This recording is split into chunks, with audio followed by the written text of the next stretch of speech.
Parfait. Donc, bonjour à tous et à toutes. Bienvenue à cette séance d'information visant à vous présenter les programmes de bourse et stages postdoctoraux d'excellence de Sentinelle-Nord. Je m'appelle Marie-France Gévry, je suis coordonnatrice des programmes de formation à Sentinelle-Nord.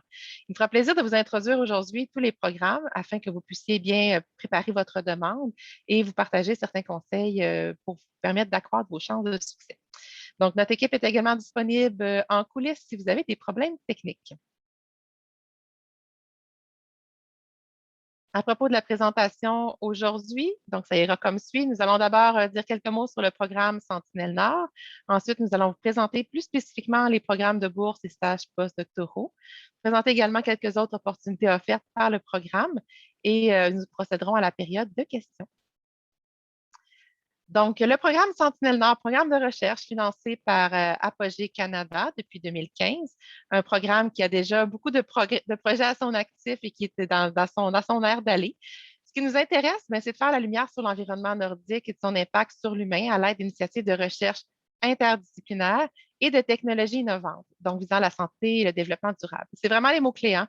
Interdisciplinarité, innovation, c'est vraiment ce qui anime notre programme, qui fait notre marque. Tous nos projets de recherche s'insèrent à travers des axes prioritaires. Donc, on les voit ici. L'axe 1 qui a trait à l'impact des changements environnementaux sur les écosystèmes, les infrastructures nordiques. L'axe 2 sur les interactions environnement-santé dans le Nord et l'axe 3, modélisation prédictive et transfert de connaissances. Donc, tous nos projets sont bien alignés sur ces axes. On vous invite à lire sur le projet, sur le programme Sentinelle-Nord. Ça peut vous permettre de mieux comprendre aussi comment vous pouvez proposer un projet qui vient y contribuer. Donc, vous n'avez pas besoin de proposer un projet qui s'inscrit dans les projets déjà financés. Cependant, ça peut vous donner une idée sur les projets qui sont d'intérêt pour nous, sur les thématiques qui animent le programme de recherche.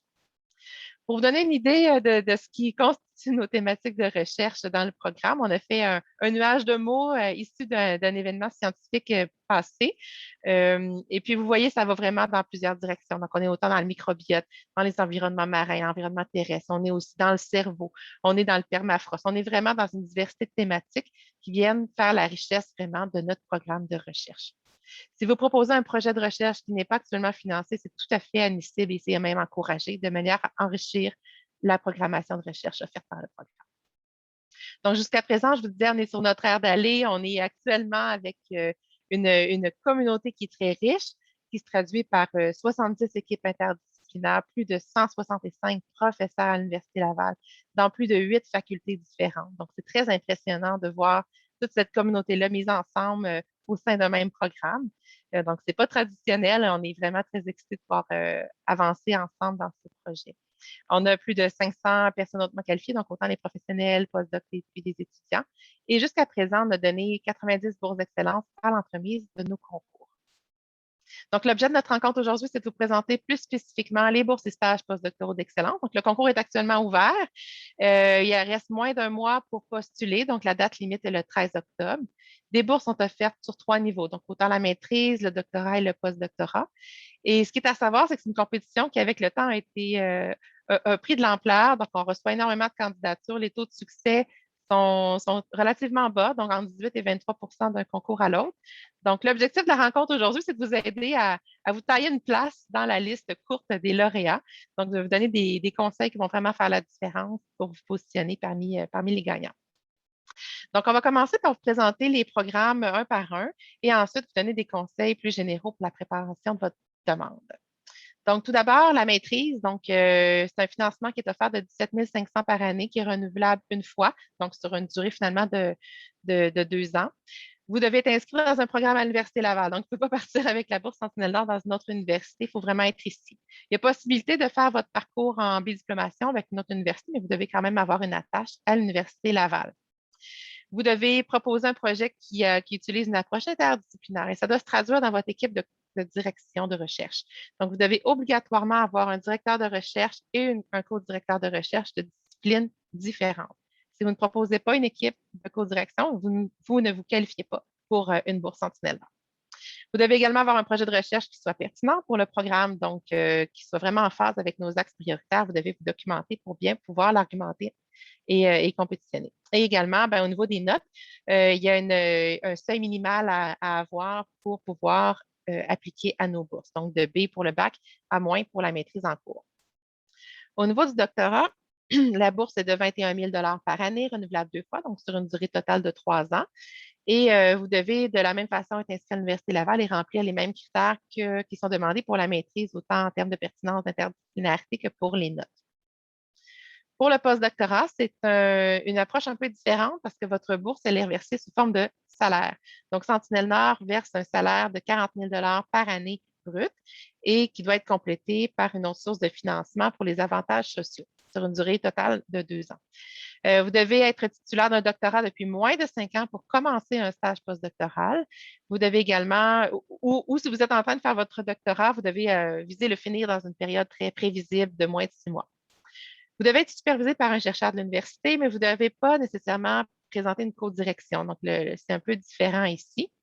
Cependant, l'interdisciplinarité demeure de mise. Donc, on veut vraiment sentir dans votre application que vous êtes un candidat pour qui c'est une approche qui est porteuse, qui est pertinente et ça doit vraiment transparaître dans votre application.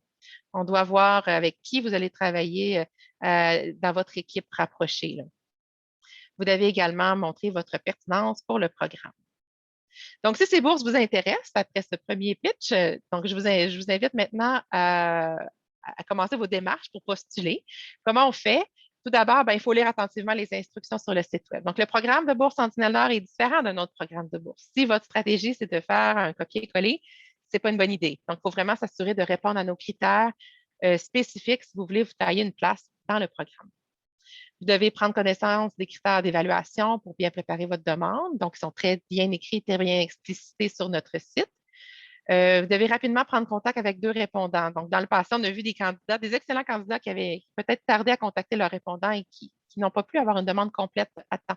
Donc, prenez-vous tôt pour vos rapports d'appréciation. Ces rapports-là doivent nous être transmis directement par les répondants et vous devez vous assurer d'avoir des répondants qui vous connaissent et qui sont capables d'attester de vos capacités de faire de la recherche. Donc, essayez de faire un survol des gens qui vous connaissent bien pour trouver les meilleures personnes pour fournir ces avis-là. Et enfin, il faut remplir la demande en ligne, remplir en y joignant tous les documents requis. S'il manque un document, vous ne pouvez pas passer à la prochaine étape d'évaluation. Donc, soyez vraiment attentifs de joindre tout ce qui est demandé pour pouvoir compétitionner à la phase d'évaluation. Donc, quelques conseils maintenant, donc de manière plus spécifique, à savoir qu'on est dans notre 8e concours et puis dans le passé, des fois, ça nous a rendu un petit peu triste de voir d'excellents candidats pas être en mesure de passer dans la courte liste de lauréats pour des détails, hein. Souvent, ça se joue dans les détails. Donc, il y a énormément un bon pool de candidats qui sont là et je suis certaine que parmi les gens qui sont ici aujourd'hui, il y a d'excellents candidats. Et ce qui va faire la différence, c'est la façon dont vous allez présenter votre projet, vous présenter vous-même également. Donc, ici, certains conseils. Tout d'abord, on vous invite à être concret, concis et de soigner la présentation de votre demande. Ça fait une énorme différence. Faites pas de faute dans votre demande. Ça peut être un irritant pour les évaluateurs. Donc, expliquez clairement le lien de votre projet avec le programme de recherche Sentinelle-Nord. Et ici, j'attire votre attention. Il ne suffit pas de nommer un chercheur qui participe au programme Sentinelle-Nord. Les chercheurs qui participent au programme Sentinelle-Nord peuvent participer à plein d'autres projets. Donc, ça ne va pas nécessairement vous donner une carte d'accès aux bourses de dire je travaille avec tel chercheur. Soyez concret. Donc, qu'est-ce que votre projet va faire pour être pertinent pour le programme Sentinelle-Nord? Si votre projet s'inscrit dans une initiative qui est plus vaste, ça arrive parfois qu'on fait partie d'une grande équipe, mais on a besoin de comprendre qu'est-ce que vous allez faire. Donc, vos objectifs de recherche et votre contribution dans cette grande initiative. Vous devez démontrer clairement le caractère interdisciplinaire, la portée nordique. Donc, si vous travaillez sur un aspect, vous travaillez en collaboration avec des gens de d'autres disciplines, mettez ça de l'avant. On veut vraiment voir comment vous allez vivre votre expérience de recherche en Sentinelle-Nord et quelle va être votre stratégie. Au niveau de la portée nordique, parfois, le résultat va être très rapide pour une problématique nordique donnée, parfois moins. Donc, c'est vraiment très important de vous situer là-dedans, de nous expliquer, de nous convaincre que vous allez vraiment faire une différence pour une problématique nordique. Cette problématique-là, elle doit être étayée de fait. Vous devez nous dire que c'est vraiment une problématique qui est importante et que ça vaut la peine de vous financer pour faire de la recherche pour résoudre ce problème-là. Évitez aussi d'être redondant dans vos questions. Il y a beaucoup de sections dans la demande et chaque section est pertinente pour recevoir des informations. Donc, évitez de répéter la même chose un peu partout parce que ça va démontrer que vous manquez peut-être un peu de focus dans votre façon de présenter votre recherche. Donc, deuxième slide de conseil ici. Donc, on vous invite à valoriser habilement vos expériences et réalisations. Et c'est souvent une section qui fait la grosse différence. Donc, vous avez tous un bagage acquis au fil de vos expériences. Et dans tout ce bagage-là, dans toutes ces expériences, il y a des choses que vous pouvez mettre de l'avant. Donc, on veut voir au niveau de votre implication sociale, de votre leadership, ce que vous avez accompli. Et ça peut s'exprimer de diverses façons. Ça peut être dans le cadre d'un travail, dans le cadre de bénévolat, de mentorat. On vous invite vraiment à prendre du recul, regarder dans toutes ces expériences-là, quelles compétences vous avez développées, quel a été le rôle que vous avez joué. Donc, si par exemple vous dites, j'ai été impliqué dans une association étudiante, mais ça ne suffit pas. Qu'est-ce que vous avez fait? Quel rôle vous avez assuré dans cette association-là? Ou si vous avez eu un travail, vous avez des responsabilités importantes pour gérer du personnel, par exemple, ou gérer un parc d'équipement ou plein d'autres choses, vous devez expliquer ce que vous avez fait. Donc, on est très intéressé de voir votre bagage. Également, mettez de l'avant la diversité de vos implications, incluant celles en dehors du milieu académique. Souvent, on fait l'erreur de penser comment ils sont vraiment intéressés à la recherche. Oui, ça nous intéresse, mais on est aussi intéressé à savoir plus globalement qui vous êtes en tant que personne et ce que vous avez accompli. Donc, soyez quand même généreux en termes de diversité au niveau de vos implications. Et enfin, faites valoir vos expériences et compétences. Si vous avez une interruption d'études, mais ça peut se justifier par un bagage incroyable à mettre de l'avant. Donc, si vous avez fait un stage, si vous avez fait un travail qui vous a permis d'acquérir certaines compétences, c'est tout à fait valable et ça peut être même un atout pour vous. Donc, il ne faut pas voir non plus la durée de vos études, si vous avez pris un peu plus de temps, comme quelque chose qui peut vous pénaliser. Ça peut aussi être valorisé. Donc, il faut savoir le faire habilement. Enfin, un mot sur notre engagement sur l'équité, diversité, inclusion. C'est des valeurs qu'on porte et on accorde un grand sérieux à cette approche-là dans ce qu'on fait parce qu'on y croit fortement. Tout d'abord, notre processus d'évaluation est très rigoureux, inclusif, non discriminatoire et transparent. Donc, tout notre processus est sur la page web. Les parcours atypiques sont encouragés, en ce sens que pour nous, l'excellence, ce n'est pas juste des notes, ce n'est pas juste des publications. Donc oui, ça compte, mais on est aussi intéressé à savoir comment vous pouvez contribuer à la recherche, comment votre profil particulier peut être vraiment unique et contribuer de façon significative pour attaquer une problématique de recherche. Donc, on veut vraiment savoir plus sur vous. Également, comme je disais tout à l'heure, les interruptions d'études peuvent être des atouts, il faut y réfléchir. Donc, c'est sûr que si vous n'avez rien à dire, à justifier, ben ce n'est pas nécessairement un atout, mais certainement dans plusieurs cas, ça peut l'être. Et pensez-y pour pouvoir mettre ça de l'avant. Et enfin, il y a la possibilité d'avoir un congé parental payé si jamais vous avez un projet d'agrandir la famille durant vos études. Le programme peut supporter les jeunes parents. Un petit mot sur les candidats internationaux. Il y a probablement certains d'entre vous qui sont à l'international, qui envisagent de venir à l'Université Laval. Et en contexte de pandémie, ça peut être remis en question. Il peut y avoir un peu d'insécurité par rapport à ce projet-là. Je suis ici pour vous rassurer que c'est possible de venir à l'Université Laval. Il faut simplement se prendre un peu plus d'avance. Donc, pour rassembler vos documents légaux, ça peut prendre environ 4 mois, peut-être plus, peut-être moins. Dépendamment des pays, c'est différent. Et en fonction de la situation pandémique, comment ça évolue. Donc, on vous invite à vous y prendre très tôt et même, vous pouvez commencer maintenant. Également, vous pouvez prévoir des délais pour assembler les documents dans votre pays. Donc, il y a les délais d'Immigration Canada, mais également les délais dans votre pays. Il y a certains centres, par exemple, pour les données biométriques, peuvent être fermés. Donc, on vous invite à vous documenter assez tôt pour pouvoir prendre des stratégies pour arriver à vos fins en utilisant peut-être un accès à d'autres centres dans d'autres pays. Également, ben, si jamais le délai est trop long, il y a la possibilité de débuter à distance dans certains programmes, mais pas tous. Donc, il faut vous renseigner auprès de votre directeur de recherche pour voir les possibilités. Il y a certaines ressources utiles qui sont mises ici qui vont vous aider dans vos démarches. Et puis également une ressource qui est présente aujourd'hui, Valérie Marié du Bureau de la vie étudiante, si vous avez des questions. Et on va mettre des liens sur notre site web pour vous guider. Donc, on est très intéressé à vous accueillir, mais il faut savoir qu'il y a des délais à anticiper.